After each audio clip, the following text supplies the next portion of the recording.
When interns come to Roblox, we're trying to do real work, and it's a limited time frame. That limited time frame, in a sense, can have positive creative tension. We're not waiting. We're putting them directly to work on projects with a great mentor inside of a great group or team. Interns are trying to get something built, possibly get something live in a span of months. You're getting a little glimpse of what someone who's still in school can create or build when they're put in an environment where they're treated like a professional. We're hoping you're amazed in seeing what the interns are doing at Roblox.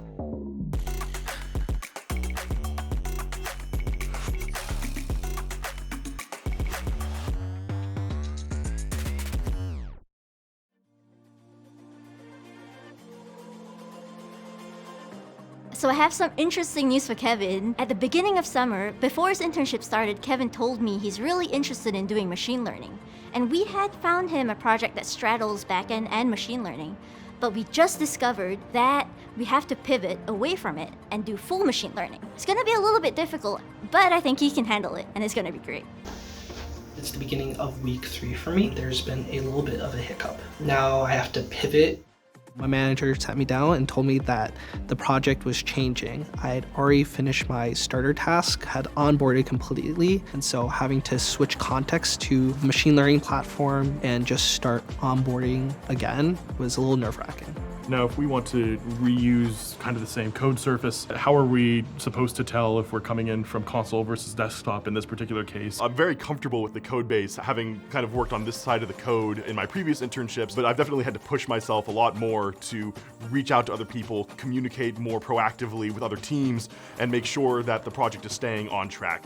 It's almost the end of week 3. It's been really challenging so far, more challenging than I was expecting, but I actually really enjoy that because that means I've been learning a lot and doing a lot of new work that I've never done before.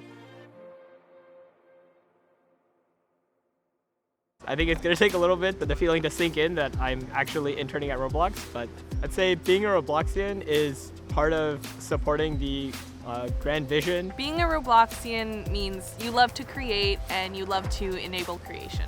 To experience things from other perspectives. To create things for the greater good. Being responsible, action-driven, and I don't know, being friendly with everyone. I feel like that's we all share as Robloxians.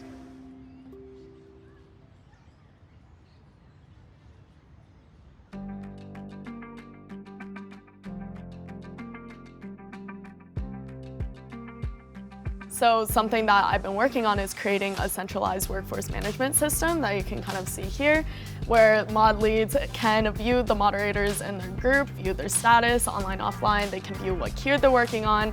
So this is like the first step in more dynamic moderation. I actually have a little empathy towards this because in the very first few days of Roblox when we started, the 4 of us, we were moderators. Oh, wow. So what you're working on is near and dear to us. Yeah. And it's kind of the foundation of the platform. I just went and visited 4 interns. It's interesting because everything they were working on was core on our civility stuff. We were talking about a moderation pipeline. We were talking about using ML to make the experience better. All of the projects are right in line with our values. Pleasure meeting you. Pleasure meeting you as well. What's the biggest thing you've learned so far? What's the biggest takeaway? In machine learning, every step is a step forward. Even when the model fails and even when things don't work out, progress is everything. If you got it on the first try, you're not really trying anything interesting, so you should feel good about that. So I just met with 4 of our interns.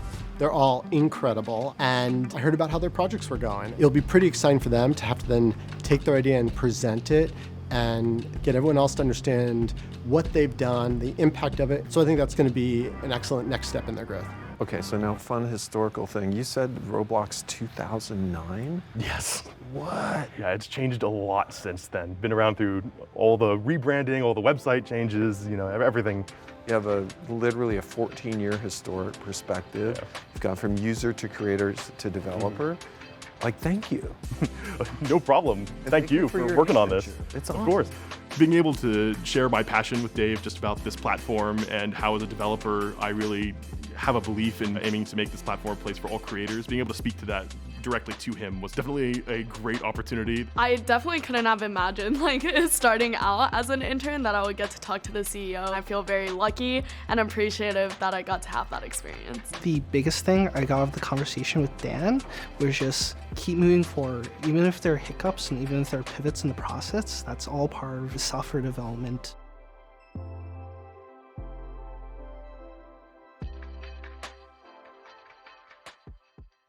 After the pivot, something that came up that we realized would add complexity to the project was the lack of great data. So for machine learning, data is the most important thing in the entire world. Something we've been doing is finding a way to artificially increase the amount of data, and implementing that has added a lot of complexity to the overall project. And so we're still continuing to find bugs and trying to iterate on it.